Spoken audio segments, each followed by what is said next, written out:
Welcome to Sober Dad Crew, the podcast where we talk about all things sobriety, recovery, parenting, music, tattoos, work, and more.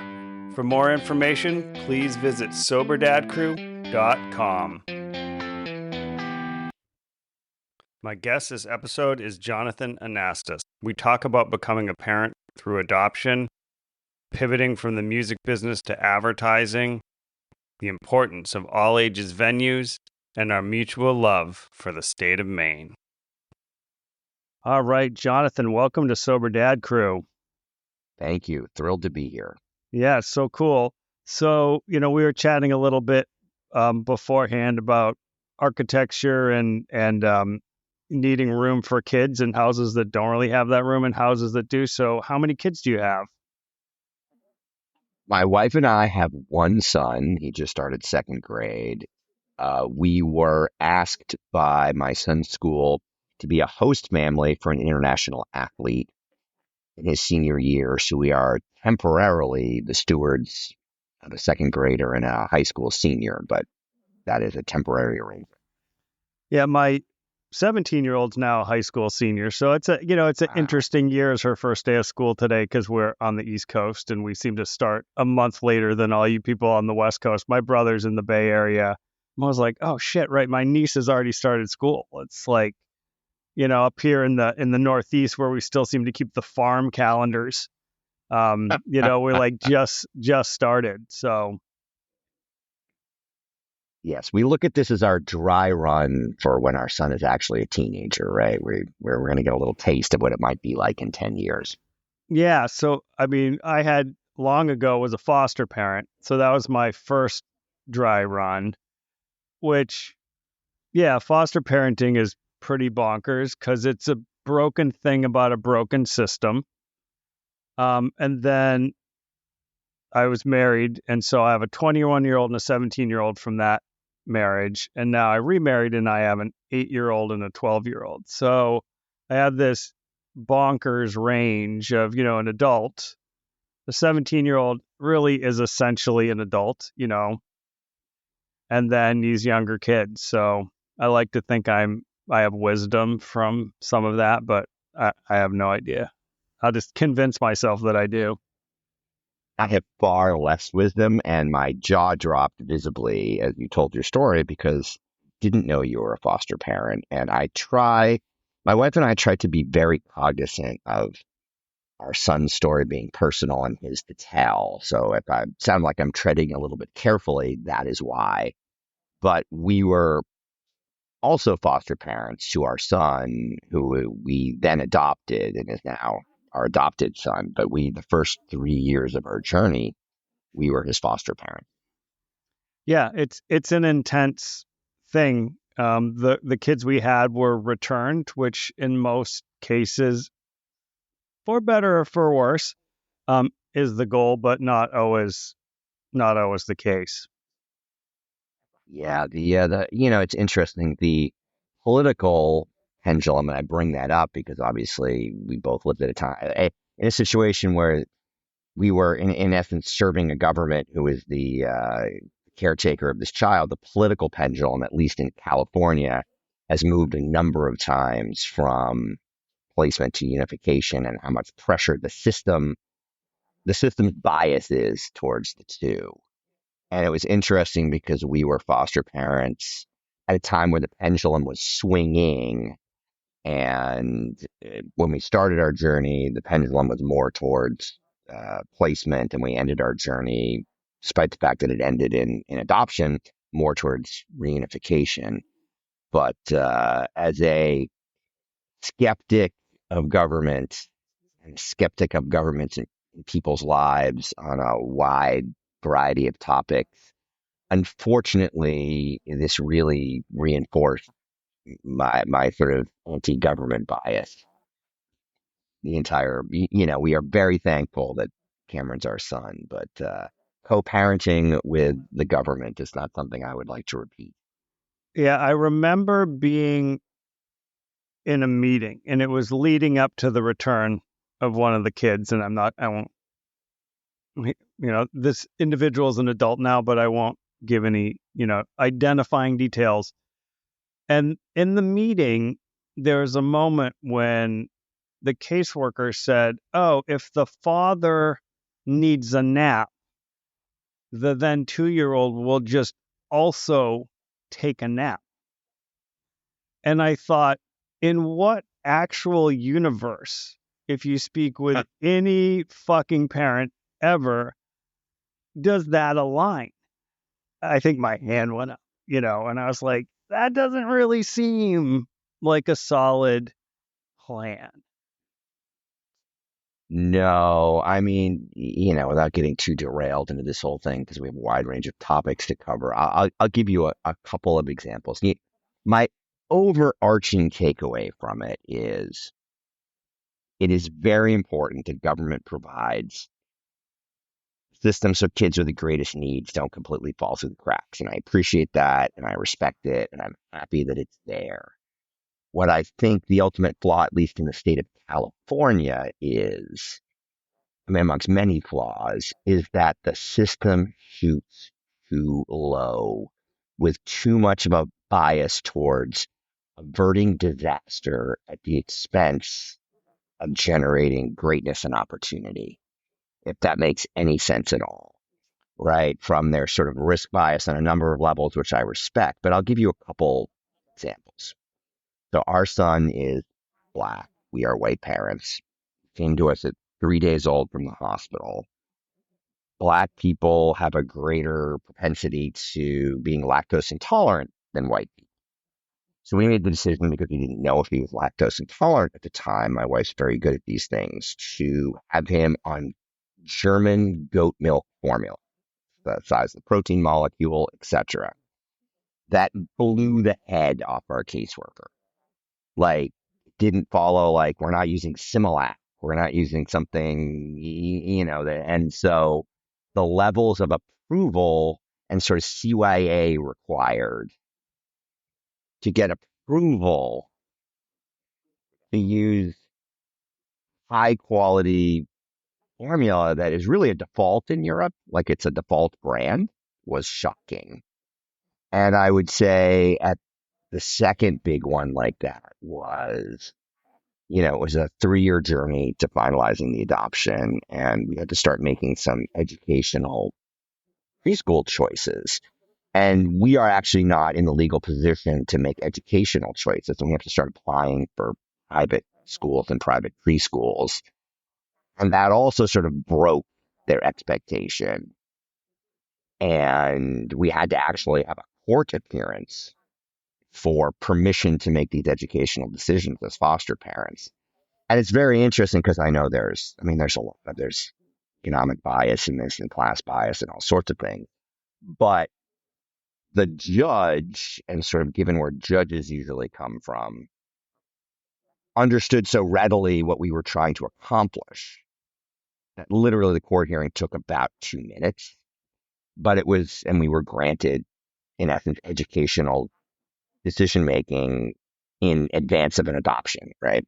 Um, but there was just, I don't think the caseworkers never really understood the intent or our willingness to make a financial commitment to a child that might be reunified.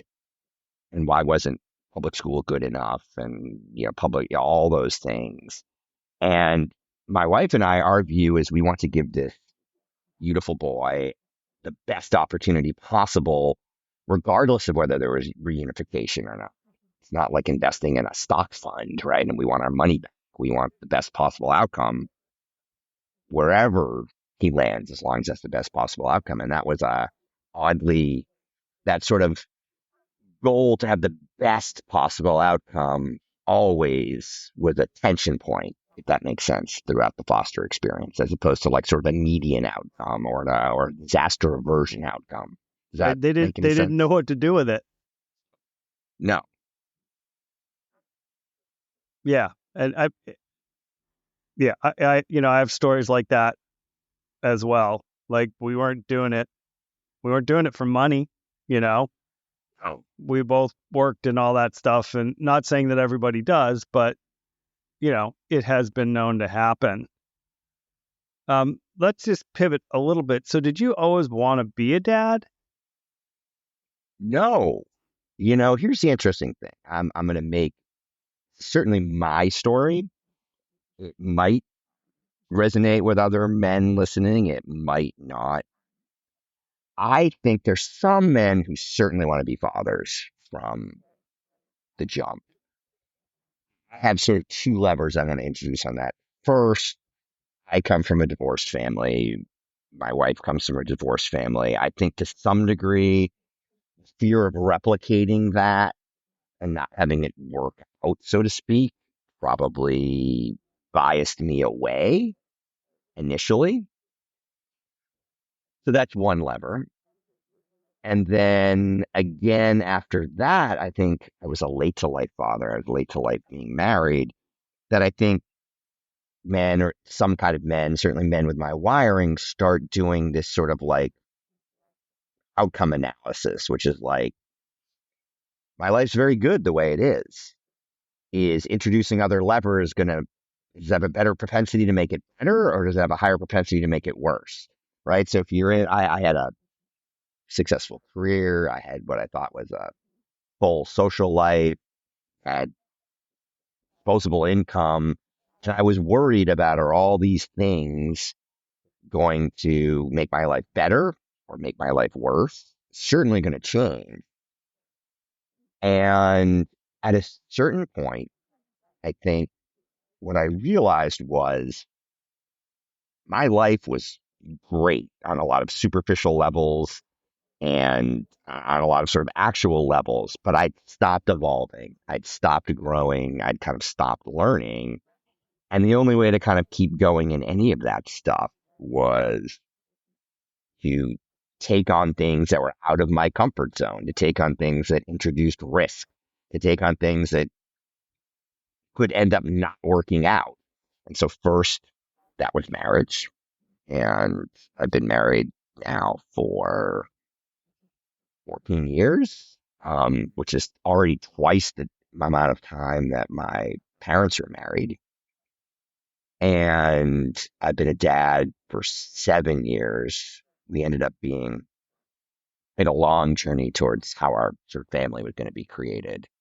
And it has absolutely been challenging to my professional life. It's absolutely been challenging to my social life. It's absolutely been challenging to my financial life, but it's also given me growth in a lot of areas that wouldn't have grown at all if I hadn't taken on both of those things. And so I'm very grateful that it took on both of those things, but for a long time, it looked like I wasn't going to do either of those things. Does that resonate at all? Yes and no. I mean, I'm one of those guys that I think I did just kind of always know. I don't know why in my wiring, but I get it. It's a big lever when you add it. I mean, it kind of shifts everything. I think if you're doing it right, everything shifts a little bit. I mean, it is not all about you anymore, right? I think that's, you go along for years and you build your career and you can work late if you need to, you can do all those things, then you can go out, or you have your weekend is your own. Like that sort of goes away. We live in, and my 21-year-old, played sports, and his 17-year-old sister played sports, and she's studying to be a nurse, and the 12-year-old plays sports, and the 8-year-old has, rec soccer, like all the things. You're like, oh yeah, that's the weekend's just a different kind of work. It's good work, it's fun work, but you're not sleeping in. No, you're not sleeping in. And maybe this is an unhealthy view, but I had this moment of reckoning. Like Cameron was maybe 18 months old. And you know the story about like Samson and cutting off his hair and losing his strength. I had sort of a version of that with like the dad me versus the not dad me, and that was losing my hair. And I had this real existential moment of like, I used to think that I was exemplary professionally, but I was simply less encumbered, to your point. And it was really hard for me because I felt personally, not external feedback, but personally that the hours I was putting in wasn't as high, that my output wasn't as good. It was really, really hard for me. And then also I had a huge pang of guilt, and I was like, this is karma for like all those times I was on an 8:15 conference call and I could tell the person on the other end of the phone was distracted because they had a school drop off, or like the time somebody didn't come in because their kid was sick, and all the judgment that I like put out there in the world against all those things. Right. And then I'm like deeply insecure about all those things early on. Yeah, I mean it is interesting in the professional world, and I feel like I'm at a place that is really pretty family oriented, not just for people who have kids, but people whose parents are aging, because I'm also of the age where my parents are aging.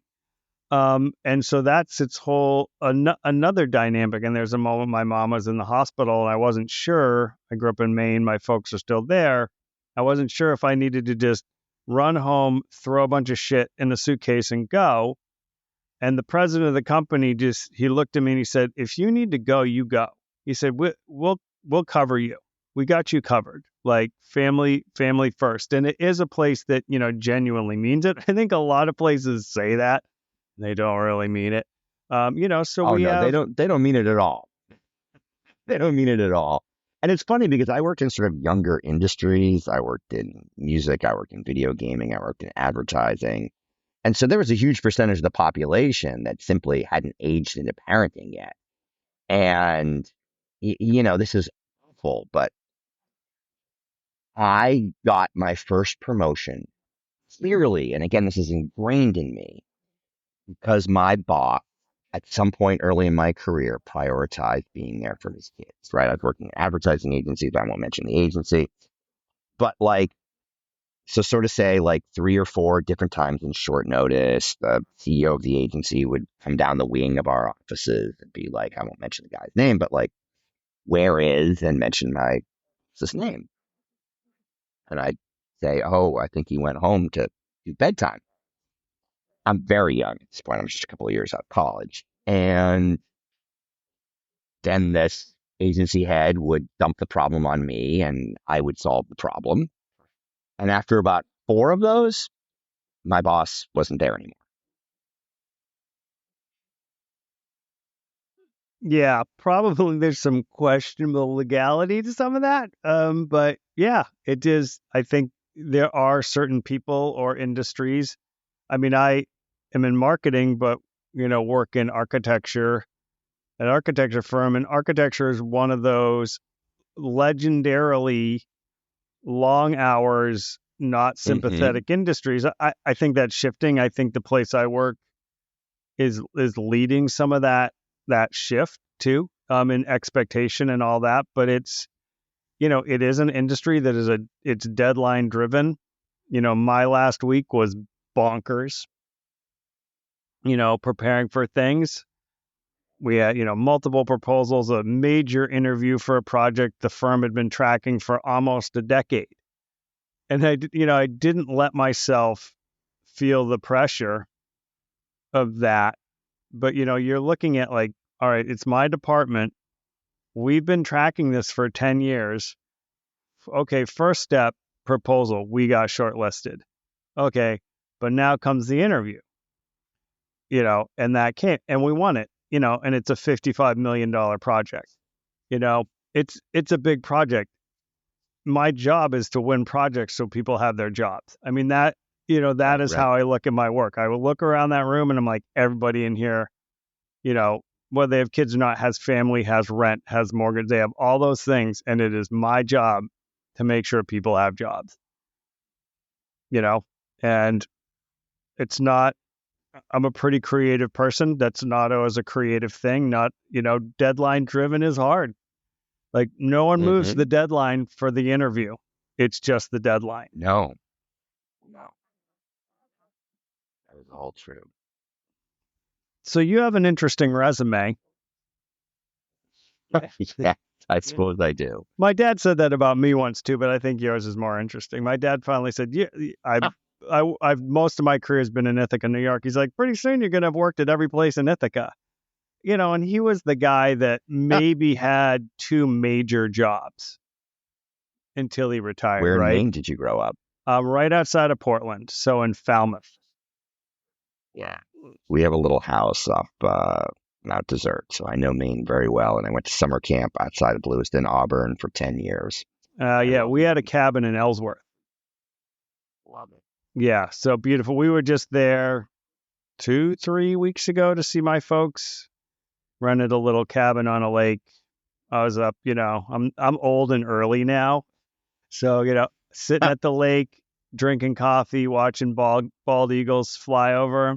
It was pretty great. So, yeah, and you grew up in Boston, right? I grew up in Boston, and in Boston, if you have the means to summer, as they call it in New England, you sort of either go south or north. So I know shockingly little about Cape Cod, like shockingly little, because we went north. And my parents were academics, so we could go the full summer to Maine. So when I was little, sure, whatever the first weekend after the last day of school, my parents are both college level academics. We would go to Maine and then we'd come back. We were really almost like, I mean, the academic year isn't quite Memorial Day, but we were really like Memorial Day to Labor Day uninterrupted Maine people. And then when my parents got divorced, and I'm sure they wanted some time to themselves, talking about like we were talking about earlier with pressure, from that Memorial Day to Labor Day became summer camp in Maine, right? Let somebody else. So yeah, so I spent a lot of time in Maine, and when my mom retired, she didn't want to carry on the house in Maine the upkeep, the maintenance, the property tax, and so it was passed down early. And my brother and I finished the 2.5 year renovation on that last year. Nice. Yeah, a lot of my heart, still is in Maine. Though in high school in the 80s, Boston was like the escape valve. And somehow I was allowed to like take the Greyhound or go with friends and go to shows. I was like, okay, Wow. thank you, mom and dad. Like, that was cool. Uh, you know, What was your what show or shows stands out the most to you from that era? I mean, Peter Gabriel on the So tour, that was actually at the Worcester Centrum, but that was a Yusu Wow. Indoor. No, or was it Ladysmith Blackman Mm-hmm. Baza opened it? That was a Wow. pretty incredible show. Mm-hmm. Yep. That was definitely, I think Sting was one along the way there. That was at the Mm-hmm. Boston Garden. Um, those were two. I didn't make it to like little divey venues then. Um, sort of the nature of the MTV era of Right. like Did what you go to Orpheum shows, which were sort of in between, right? It was like I Orpheum was didn't. like what, 4,000, 5,000 a month. Yeah, I didn't. It's I saw the Clash at the Orpheum, which was amazing. like Clash in like a theater. yeah, like the Clash is my gateway like punk band. That's what kind of got me into punk and led me to like the Exploited, but it was Mine too. it was the Mine too. Clash. I mean, they're still like probably my Absolutely. favorite band. Pretty special. They had a moment in time. I remember seeing the documentary and I realized that I had absolutely mentally blocked the entire post Mick Jones bad class that had just been wiped from my memory. And when I saw the documentary, and I was like, oh, they were really awful after they were really great. I totally blocked out. It's like PTSD. Didn't remember it at all. Yeah, and really their lifespan was short. Yeah. There's some And like incredible anything, output. it's the creative tension. It's also like what you realized, right, is I mean, no band in that genre stretched as much as they did when you look at the body of work, right? But musically. But the second thing is it's one of those classic Lennon McCartney, Townsend Daltrey, Jagger, Richards, like creative tension partnerships, right? Where they love each other and they hate each other and they need each other, and neither one of them is as good without the other one. Well, I think like I see that in my work. I think our best stuff comes out of the push and pull, Yeah. right? Like, not that there's necessarily bad ideas, but when you put them all out there and you wrestle with them in the collective, I think oftentimes if you're really genuine and open, you're going to find the kind of diamond in there. And I think that is what that like creative tension in a band really does. Is it's like the pressure on the coal is like there. And then Yeah. all of a sudden you're like, oh, here's sort of some incredible music that comes out of that. And you just have to make sure it doesn't implode, right? Like it's funny. I had the luck of getting a sort of second bite at the musical apple, and the kind of first show and our first reunion run in Europe. It's like bus call. I mean, really, it's sprinter call. It's not like we're rolling big enough to have buses, but it's like sprinter call. And one of the other members who didn't sort of evolve to a world of business like I did is like 25 minutes late for lobby call. And I sort of like, like logically, potentially was very challenging about that. Like, do you think your time's more important than the rest of ours? Like, we're all grown ups. Like, why can't we make a call? Because I come from a world of business where like the plane leaves the gate with or without you. The meeting happens with or without you. You show up 25 minutes late for a meeting with somebody. They're going to say, I got another meeting in 5 minutes. Sorry, you can rebook me in 3 weeks, if at all. And this other member didn't come from that world. And so I realized I was sort of like logically in the right, but emotionally in the wrong. And it created bad chemistry for the first couple days until I sort of went back and apologized for it. And so I realized it was sort of emotionally immature. And I also realized like that's what tour managers are for, right? Tour managers Yeah. are the person to go do that so you don't have to do that and destroy the relationship. But it's like a band is like parenting, like being in a marriage, like being in a like, yeah, you want to dial that pressure on the coal to make it into a diamond as much as you can, but it's always in the borderline of breaking, right? Like, like famously, I mean, even bands like you read like Motley Crue 40 years later, right? That like Vince Neil breaks Tommy Lee's ribs, right? For calling him like Vince Neil because he's fat, right? Instead of Vince Neil. Like, that stuff exists. But I get it, the sitting around thing. I mean, one of my great frustrations at work is hurry up and wait. Like you're putting stuff out there and you're just like, oh my God, I need these people to get back to me. The deadline's coming. So like, yeah, sitting in the lobby of the hotel waiting is annoying. Yes. Especially just when you're wired after a certain amount of time. It's just that you also realize you have to kind of meet people where they are, which is, I think, the key to being a good parent, the key to being a good spouse is like, I'm not realizing, I'm all just seeing it through my filter. I'm not realizing that that other person hasn't spent the last 20 years in. The plane leaves with or without you. The meeting happens with or without you. Time is precious. Time is blocked into 30-second bits that are, it's everyone brings their different experiences to it. Yeah. So let's sort of talk about those bands, but let's add the lens of straight edge in there. And, were you always straight edge? I mean, are you someone who went edge and never came back, or did you have the beer when you were 14, or kind of what's your path there?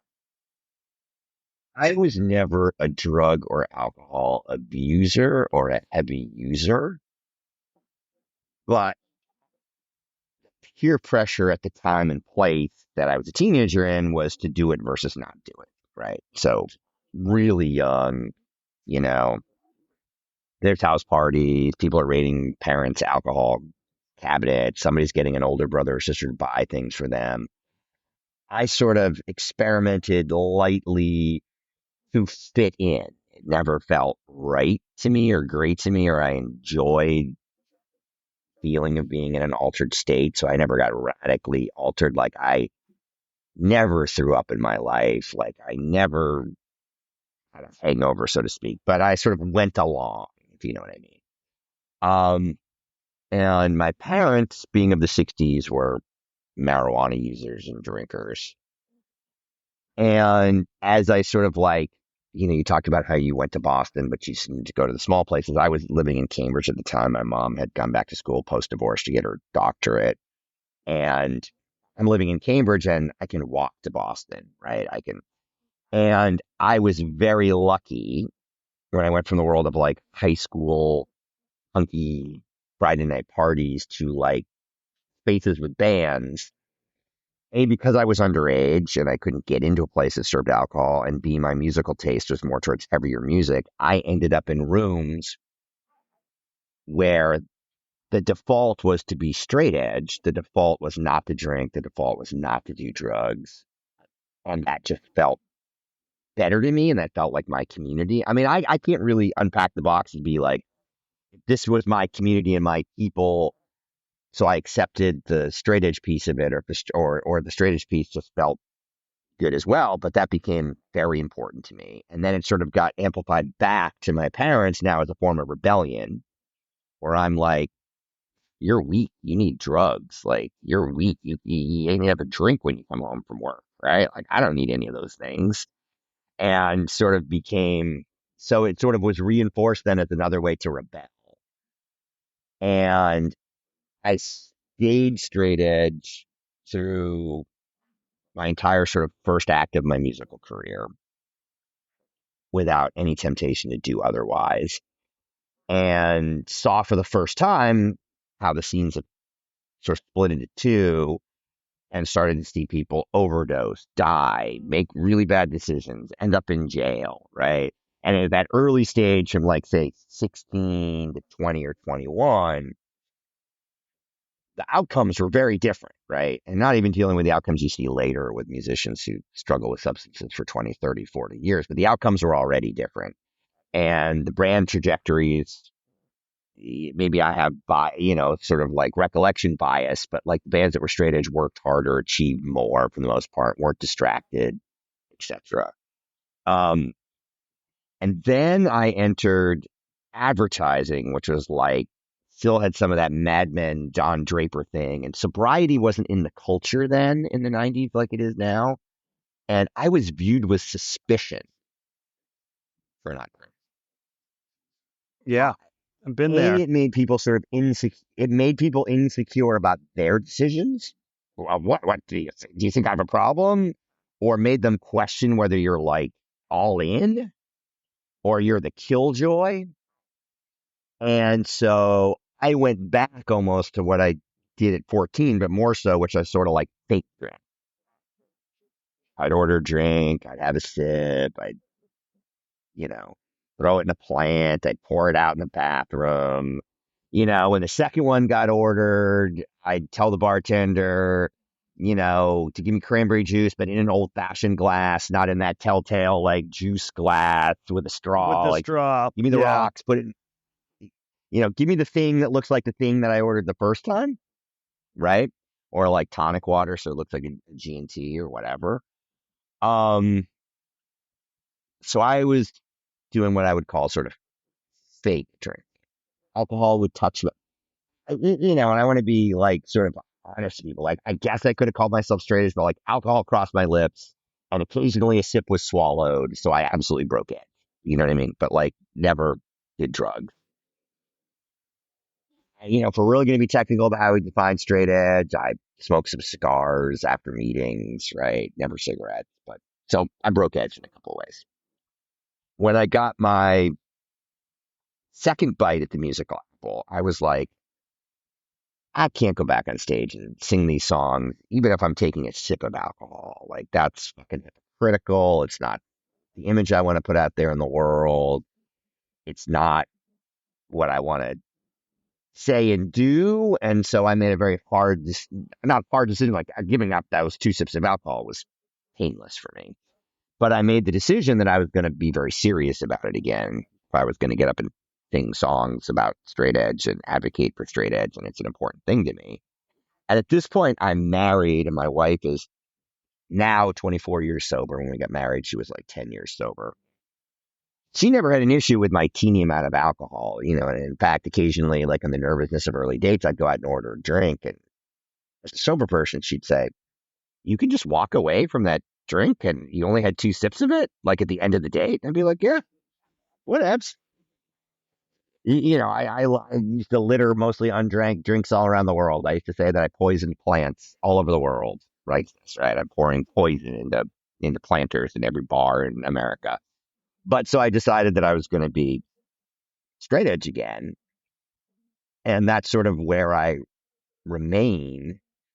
And also being in my 50s, I don't think my body can take it. Like I have had so many friends my age who are just like, I don't have a problem, but like my body just can't recover anymore.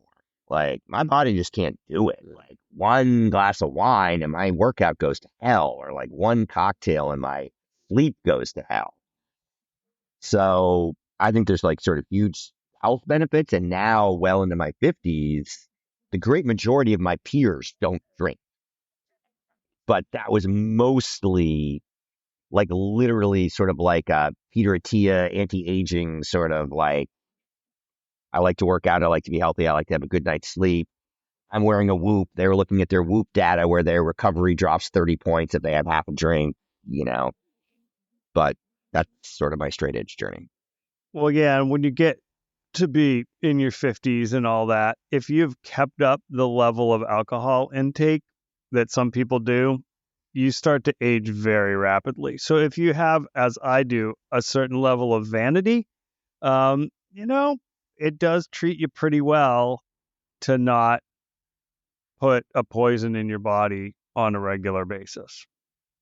I agree with you, and I have that vanity too, and I have that vanity at a couple levels. I have that vanity out of some sort of like ingrained vanity, but also I have that vanity because I work in a very ageist business, and we live in an ageist society, and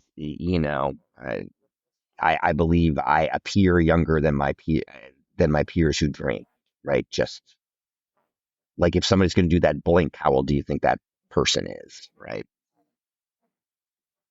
So I hope to remain relevant longer in part by all the benefits of not drinking. Yeah. So how did you make that pivot into advertising? So you're in these bands, you're kind of doing the punk thing and doing the touring. What was the sort of career pivot there? Well, when I first decided I was going to go to college, again, as I mentioned, my parents were academics, and the highest form of rebellion I ever could have done was to say, fuck you, I'm not going to college. My parents have 6 post high school degrees between the two of them. So that was the ultimate rebellion.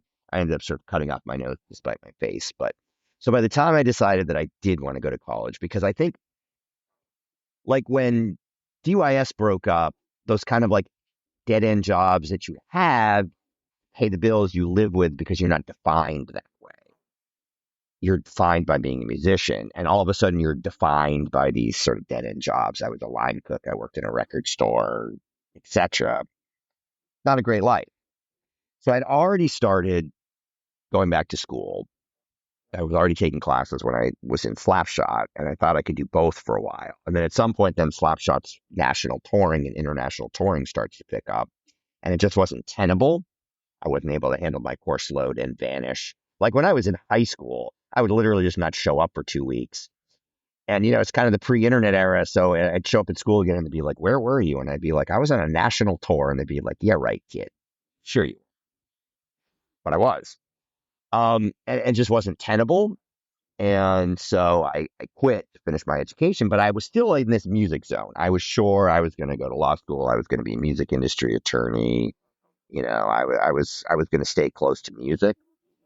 And then I had an internship in an advertising agency, maybe because I'd seen a movie or a show, or I think I read an article in Esquire, and they painted ad agencies as being like business, but it's full of creative people. And the article had like people who were musicians who are now copywriters or art directors. And I was like, hey, this is a way maybe where I can be creative, but also like make a good living and do business.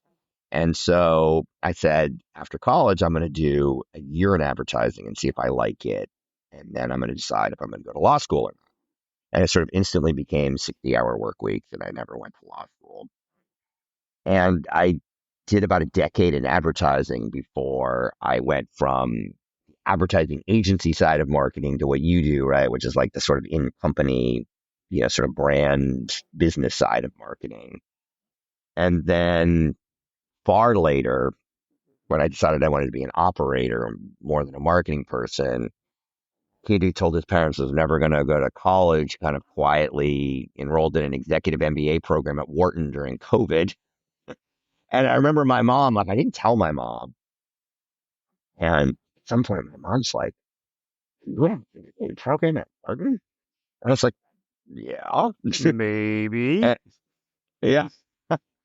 And so I finished my Wharton program, which was a particular program called the Advanced Management Program for sort of more senior executives. It's a particular subset of their B school for people who are a little further along in their career. Um, and in 2022, sort of fairly late in a career because I wanted to fill in some sort of gaps.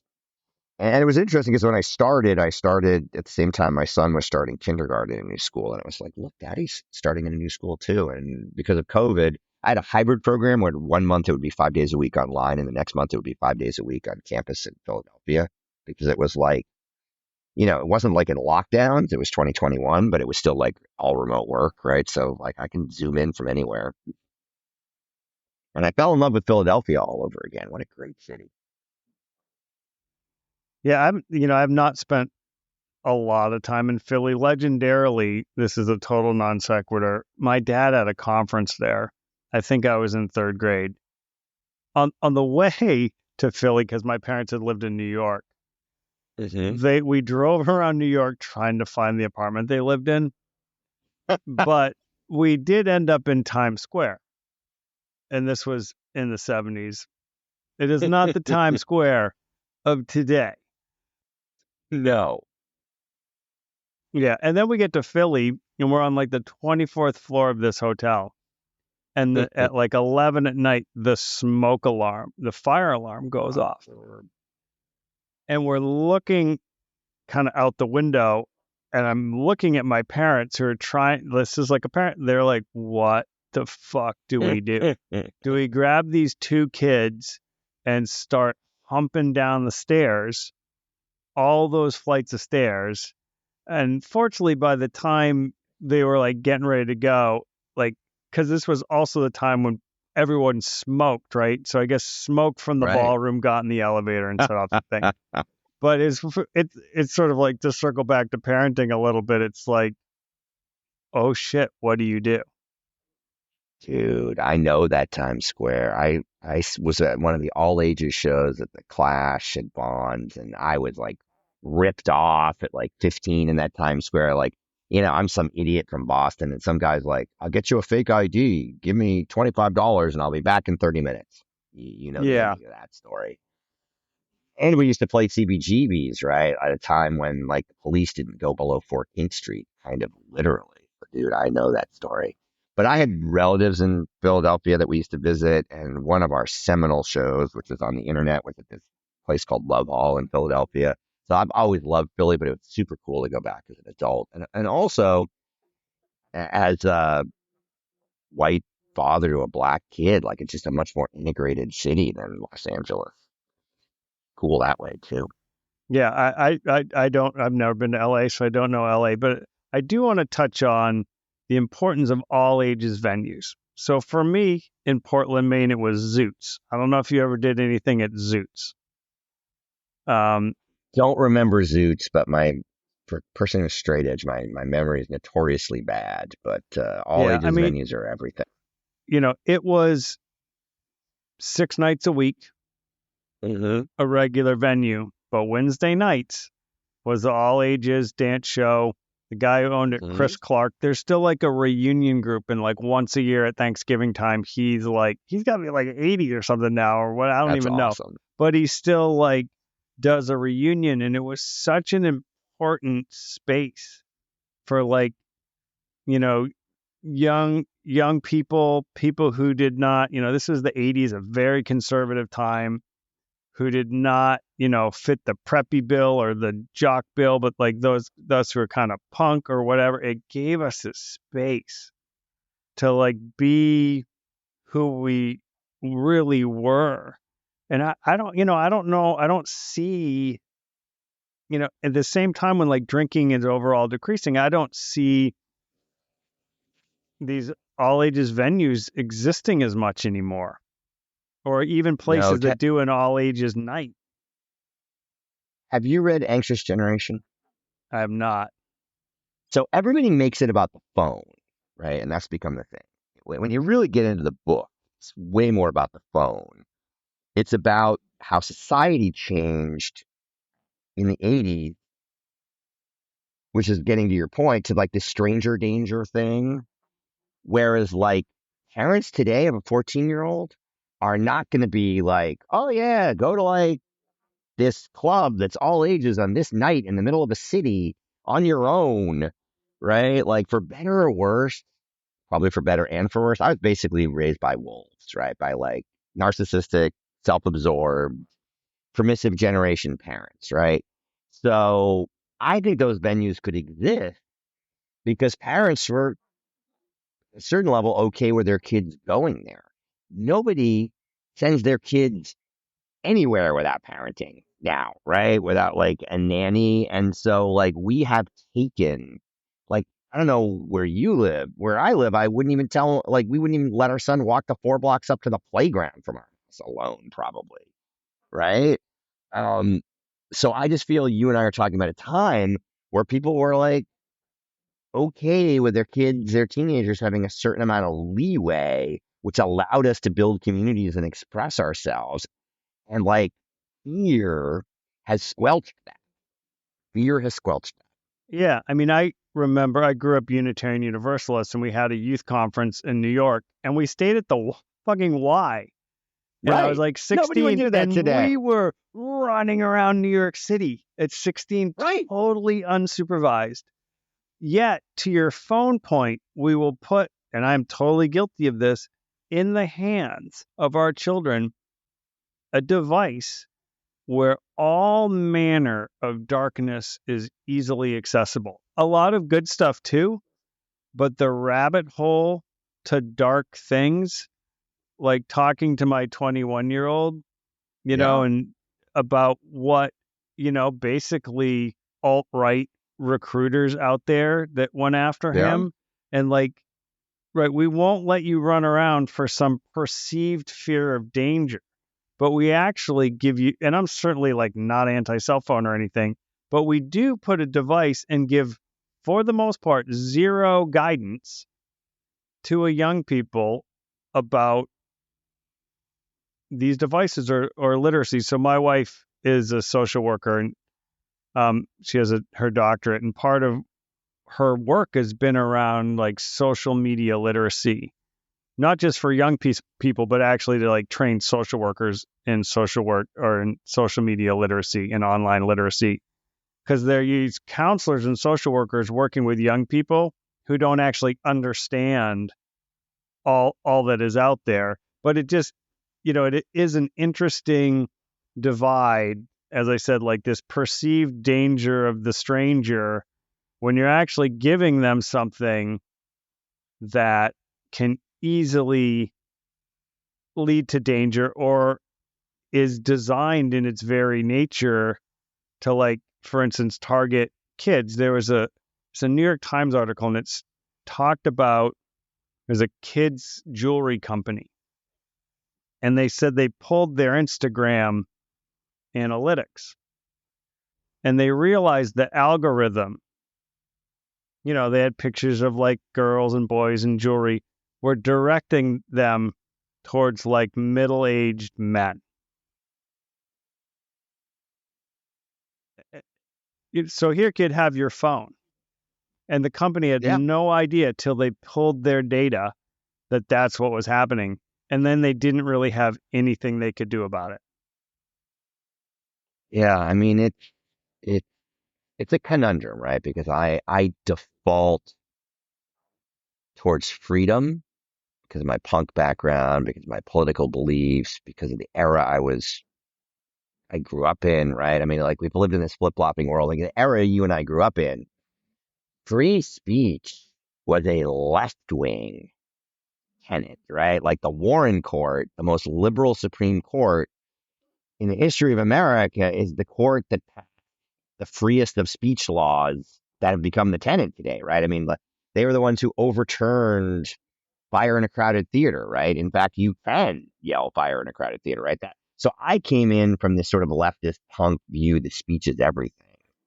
And very interesting sort of where it's all going. And my natural, I get your point about child danger, but my natural default is like, I fear the slippery slope and I fear the use of this is dangerous to be used to take away our freedoms by one end of the spectrum or the other. But I get your point. Yeah, and I totally agree. And I think we're in an interesting time now where the whole notion of freedom is pretty upside down because there's a Yeah. whole group of people yelling about freedom who want to pretend like democracy is false in this country. Like we have an imperfect system, but Yeah. we do at least have a system where people can vote. And we're at this time where people think, oh, freedom means I can like block a free election. That's not freedom, like, No. uh, And that's also more than speech. But the right. thing is, the problem is that has now caught on. And this is what I mean about why I don't blame one side or the other, but it's like when we were kids, it sort of felt like it was Republicans who were coming for your speech, right? And then it sort of flipped and it keeps flip flopping. And now I live in a world where, like, depending on the day, I have a very diverse set of friends on social media and a fairly large footprint. Where depending on the day, I will be told Monday that the New York Times is in Trump's pocket because they're not critical enough of him. And then I'll be told the next day that the New York Times is in Harris's pocket because they're not critical enough of her. And both sides are calling the New York Times rigged. It's insane, right? We've lost our. We're so cynical that we're so cynical or so bifurcated, that we've like lost our faith in all of our institutions. And, and I think, and I've talked a lot about this on this show, is that notion of we do need to have greater dialogue and like a broad footprint of perspectives in our lives. That's one of the great problems is we all exist in our own echo chambers and we won't Oh, ever dude, sit down so much. and just like listen because I do think we all still do have way more in common than we have different. Like people with kids, like we want good things for our kids, right? We do. It's so interesting, right? Because it's funny. We go back to the phones, and it's not the phone's fault. We don't have a monoculture anymore, right? So, like, my Facebook feed is telling me different truths than your Facebook feed. My Spotify is recommending different artists than your Spotify. My Netflix home screen probably looks totally different than your Netflix home screen. And it's a political problem. It's a culture problem. If I was running a record label, I'd be worried because there literally is no monoculture anymore, right? Like we're essentially as close to a monoculture as we can get. It feels like on social media talking about the Oasis reunion, but that's probably because the algorithm favors me towards it because I'm in the 90s. But I bet you my parents probably don't even know that Oasis reunited, right? Where we lived in the days of three networks. If it had made Walter Cronkite, everybody would know that Oasis reunited. We are so fragmented into self-affirming echo chambers and algorithmic slivers that it's hard to find that common base. And I'm going to say on the record, I don't give a shit about the Oasis reunion. I'm sort of excited about the Soul Coughing reunion, though. I'm There much you more go. interested that Soul Coughing is playing again, but like, it seems like a money grab, and I mean, whatever. get your tickets? I mean, I guess they're a fine band. I mean, here's what I'd say about any of it. It's performative. And what I mean by it being performative is it feels like live music now isn't actually about because we don't have a monoculture, nobody's breaking new artists, right? So the money makers are all old artists, right? We went through classic rock, we went through 80s punk rock, now we're in 90s punk rock, now Oasis. Oasis isn't about how good or bad those first couple records are. Although I'll go on the record as saying those first two albums are incredible, and I listened to them endlessly when they first came out. But you're reliving a moment in time that felt perfect to you. And we live in a world where a certain fragment of society will pay whatever it takes to go relive the emotions of that moment in time triggered by those songs. That's really what it's about. It's not about whether they're the greatest band on earth or they're not the greatest band on earth. They were never even a great live band. But when I have you been to the Sphere in Las Vegas? I haven't. I've talked to people who've been there, but I've not been there. It looks legitimately amazing. It is legitimately amazing, but the point is, I was not surprised when U2 opened it.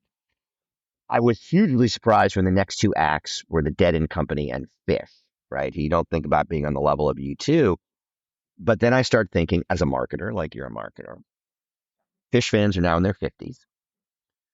Fish fans are our community, right? Our hyper connected community. Fish fans have disposable income. So, of course, Fish is in fucking Sphere, right? And same with sort of Dead and Company.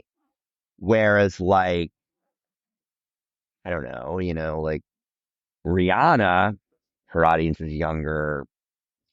Those early songs aren't quite nostalgic.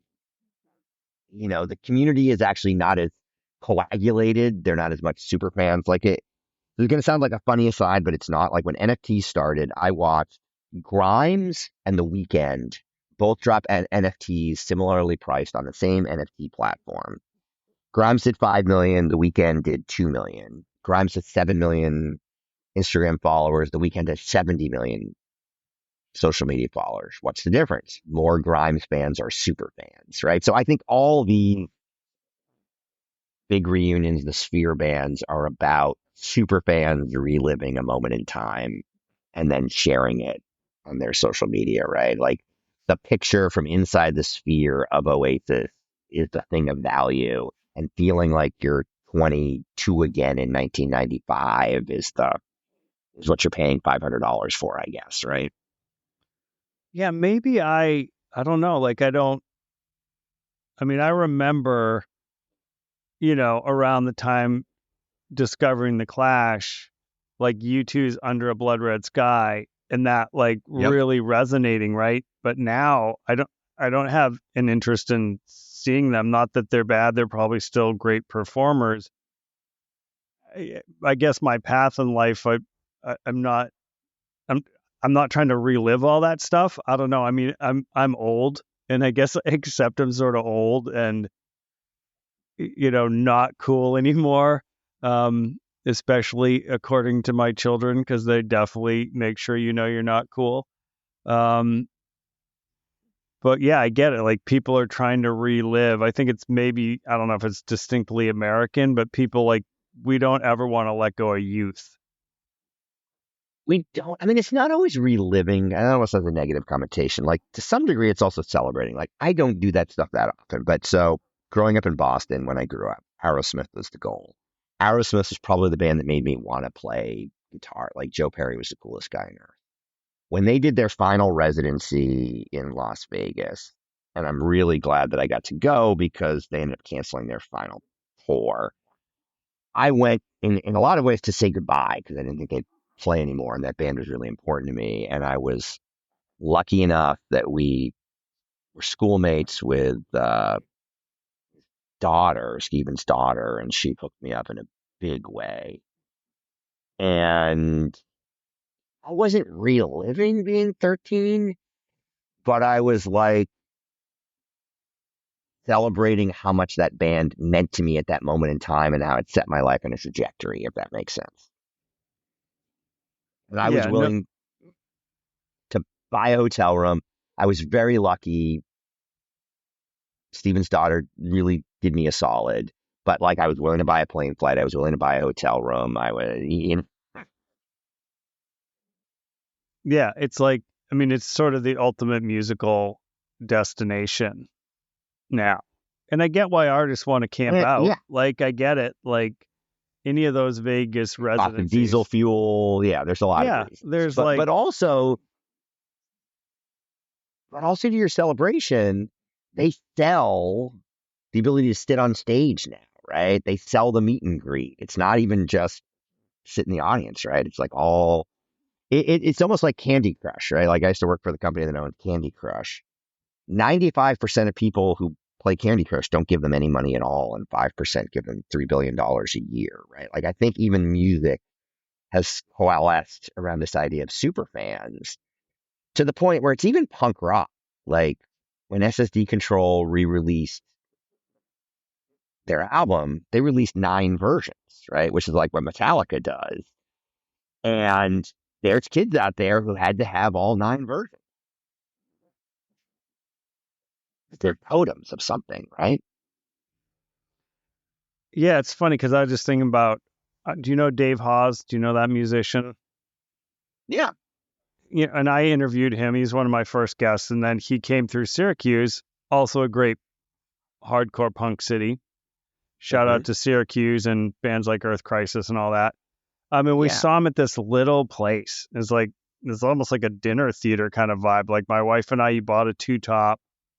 You know, I got to talk to him. He like did a little sober Yep. dad crew shout out from stage. But you know, there's like 250 people there. What a fucking great show. What a nice Yeah. guy. Really moving show.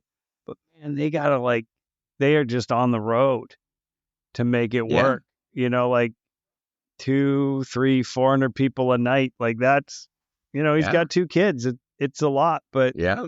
you know, I still like the little shows, you know, and seeing the person and they're Yeah. like just genuine and a real person there. And I'm not sure what my point is, but Well, I mean, I think our point is even guys like that, right? There's hardcore punk cruises now, right? Because people are, it's important enough to like, I mean, literally, it's important enough to celebrate that stuff. And people are still trying to make a living. I mean, I remember like even when Iggy Pop first started getting those big ad syncs, right? And I was like, don't these guys deserve an annuity? Like, I'm not mad at this stuff, right? Like, if Iggy can get a $400,000 sync for Carnival Cruise Line, more power to him. Like, it's not selling out. That's like, the dude deserves not to starve when he's 70. I mean, but you remember in the 80s, it was like evil to have your song in an ad.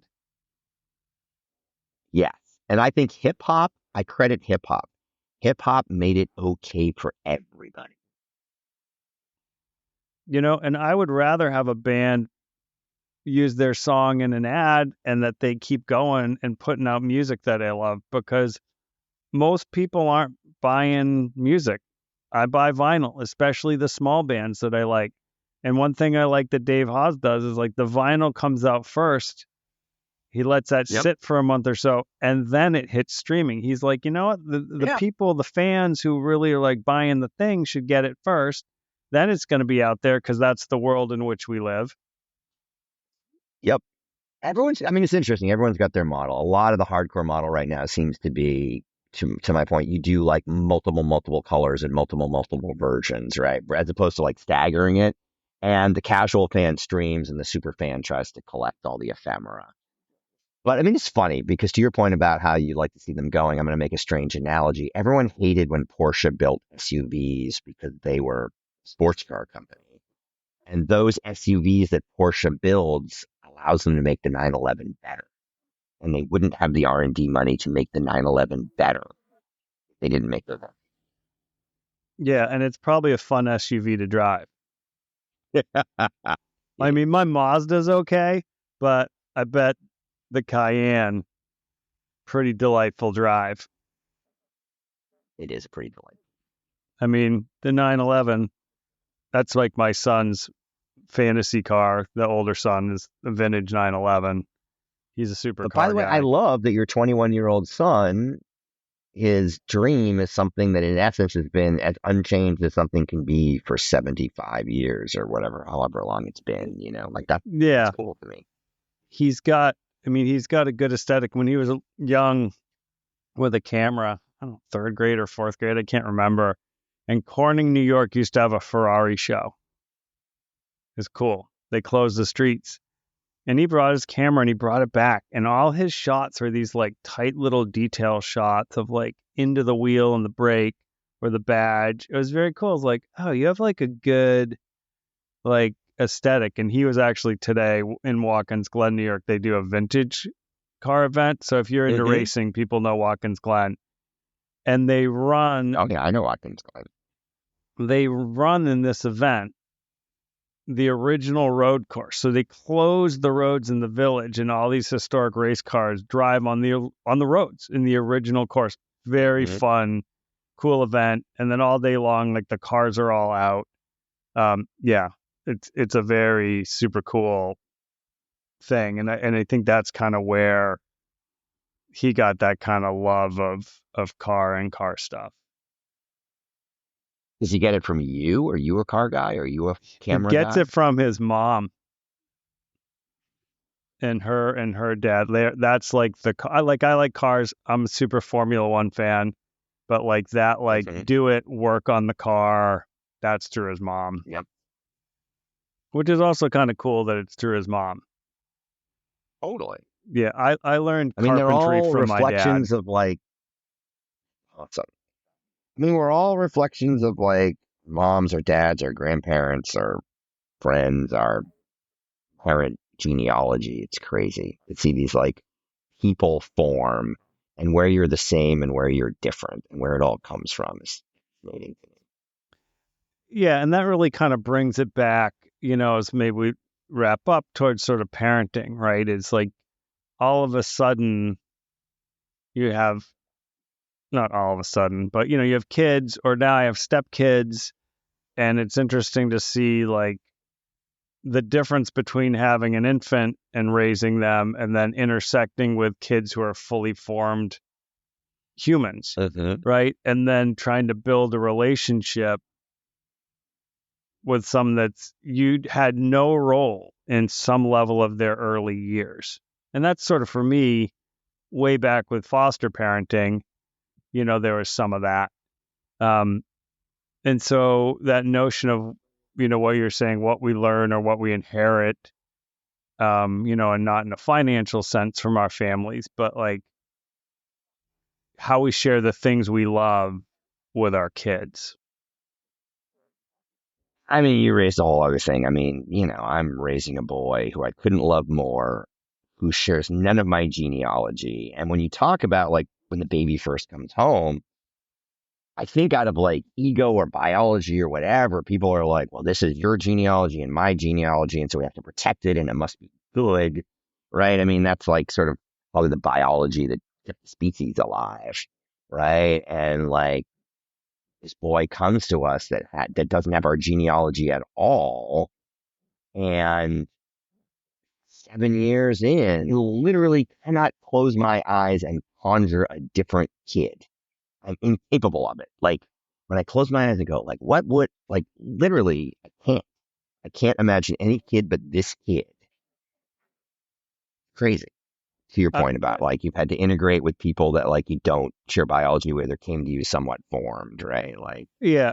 And I get like my older brother's adopted, so I sort of, have that model growing up. But mhm. I love my stepkids as fiercely as my Yeah, biological kids. They are yeah, all just my kids. that's So awesome. I get what you're saying. Like when you close your eyes, who do you picture? And I picture four kids. Yeah. And like all that stuff as a parent, like, I've gotten softer. Like it's funny. Like even now it's 7 and, he'll call me in the night and he'll get back to sleep and I'll be like, I don't really want to leave. Like the way they smell, the way they feel. I was like, it's not going to be that many years before he's not going to want me in his room ever again. So I had better enjoy every one of these moments when he's like, actually lets me lie with him in bed. And it's true because it is shocking to me that I have a 21-year-old. Yeah, I bet. Like it is a blink of an eye. It's a blink of an eye. And that's what I tell people when they like become parents. I'm like, it goes so fast. So fast. Yeah. And I feel that all the time, and it makes every moment matter. And it's just making me these days trying to be more patient. Like, why do I need to get impatient? Like, why do I need to ruin this moment? Like, there's not going to be this many of these moments. Like, yeah, he wants me to read him another chapter. That's fine. Like, really? Those emails can wait. Like, fine. I can read that contract later after he goes to bed. Yeah. You But have to, Ian, like, he wants you to read. between, yeah, between us aging and their aging, like, the sense of time becomes very, very, very important. Yeah. And I think that's an awesome thought to stop on. Okay. Thank you. Yeah. And thank you so much for Thank being you. on. Thanks for listening. Sober Dad Crew is a DIY project by Stephen Kimball, who writes, edits, and produces the show. To support the show, please review it where you listen to podcasts or visit soberdadcrew.com to buy some merchandise or make a donation.